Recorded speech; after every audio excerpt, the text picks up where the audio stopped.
মাত্র দুটো ডিম দিয়ে আপনারা ৮টা চপ তৈরি করে নিতে পারবেন।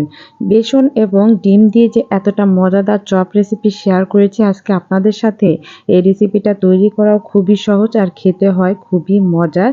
ক্রিস্পি এই চপগুলো কিন্তু আপনারা মেহমান বা যেকোনো বিকালে চায়ের আড্ডায়ও পরিবেশন করতে পারবেন, বাচ্চাদেরও দিতে পারবেন। খুব সহজেই এই রেসিপিটা শেয়ার করেছি। আশা করছি আজকের রেসিপিটা আপনাদের সবারই অনেক ভালো লাগবে। চলুন দেখে নেওয়া যাক ঝটপট এই ডিমের রেসিপিটা কিভাবে আমি তৈরি করলাম। পুরো রেসিপিটা দেখার জন্য অনুরোধ রইল। এই রেসিপিটা করার জন্য প্রথমে দুটো ডিম লাগছে আর এই ডিম দুটোকে কিন্তু আমি সিদ্ধ করে নিয়েছি। এখন ছুরির সাহায্যে ৮টা পিস করে নেব প্রথমেই। তার জন্য আমি কেটে ৮ পিস করে নিচ্ছি। দেখুন আমি কিন্তু গোল আকৃতি করে আজকে এই চপগুলো তৈরি করব। তার জন্য গোল গোল করে ৮টা পিস আমি প্রথমেই করে নিলাম।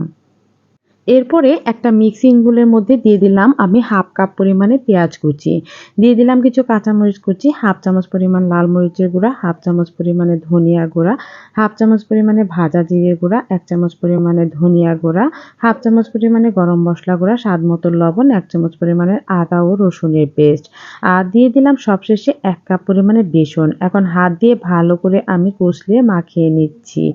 যেহেতু অনেকটাই ড্রাই এজন্য আমি হালকা একটু পানি দিয়ে এখন মাখিয়ে নেব।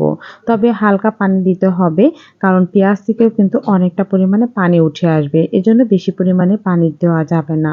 তো অল্প অল্প পানি দিয়ে আমি সুন্দর একটা প্রথমেই দেখুন ব্যাটার বা ডো তৈরি করে নিলাম। বেসনটা ভালো করে মাখিয়ে রেখে দিলাম ৫ মিনিটের জন্য। এরপরে আমি দেখুন কিভাবে এই চপগুলো তৈরি করলাম।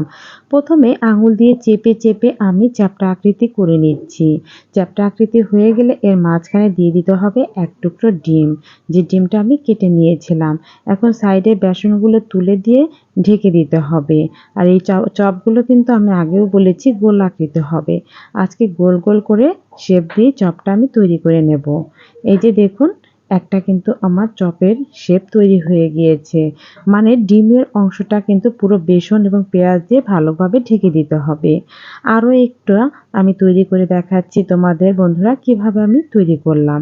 এর মাঝ বরাবরে বেসনের মাঝ বরাবরে ১ টুকরো ডিম দিয়ে এখন আমি আটকিয়ে দেব।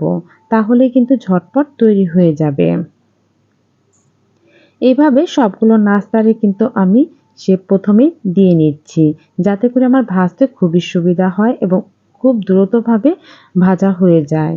এই যে দেখো কিছুটা নাস্তা আমি তৈরি করে নিচ্ছি। এখন আমি চুলার উপরে ফ্রাই প্যান দিয়ে পরিমাণ মতো তেল দিয়ে দেব। আর ভাজার জন্য একটু তেলের পরিমাণটা বেশি দিলে এটা খুব ক্রিস্পি হয় খেতে। একটা একটা করে নাস্তা তেলের মধ্যে ছেড়ে দিচ্ছি। আর চুলার আঁচটা কিন্তু মিডিয়াম টু লো হিটে রেখে ধীরে ধীরে ভাজতে হবে। তাহলেই কিন্তু এই নাস্তাগুলো খুবই ক্রিস্পি হবে। আর উল্টে পাল্টে পুরো নাস্তাগুলো ভেজে নিতে হবে। খুব দ্রুত যদি ভাজতে যাও তাহলে দেখা গেছে ভিতরে বেসনগুলো কাঁচা থেকে যাবে, খুব ভালোভাবে ক্রিস্পিও হতে পারবে না, আর এটা খেতেও ভালো লাগবে না। তাই চুলার আঁচটা মিডিয়াম হিটে রেখে উল্টিয়ে পাল্টে সবগুলো নাস্তায় আমি এখন ভেজে নেব। এ পর্যন্ত এখনও যারা একটু লাইক দাওনি তারা একটা লাইক দিয়ে আমার ভিডিওটা কন্টিনিউ করবে। আর যদি ভালো লেগে থাকে তাহলে পেজটাকে ফলো করে রাখতে পারো। আর যারা চ্যানেল থেকে দেখছো তারা চ্যানেলটিকে সাবস্ক্রাইব করে রাখতে পারো। দেখো উল্টে পাল্টে গোল্ডেন ব্রাউন করে আমি এটা তুলে নেব। এখন আমার এই নাস্তাগুলো ভাজা হয়ে গেছে। এইভাবে সবগুলো নাস্তায় আমি একে একে করে ভেজে নেব। নাস্তাগুলো তেল ঝরে এখন আমি উঠিয়ে নিচ্ছি।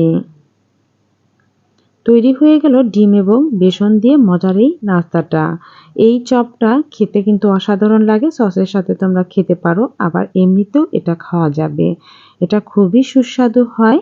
আর যারা এখনো তৈরি করোনি তারা আমার রেসিপিটা ফলো করে তৈরি করে নিতে পারো। আর কেমন লাগলো তা আমাকে কমেন্টসে জানিয়ে দেবে। বন্ধুরা তাহলে আজকে বিদায় নিচ্ছি। এরকম সহজ সহজ রেসিপি আবারও নিয়ে হাজির হয়ে যাব। সে পর্যন্ত সবাই ভালো থাকো, সুস্থ থাকো। সবাইকে আল্লাহ হাফিজ।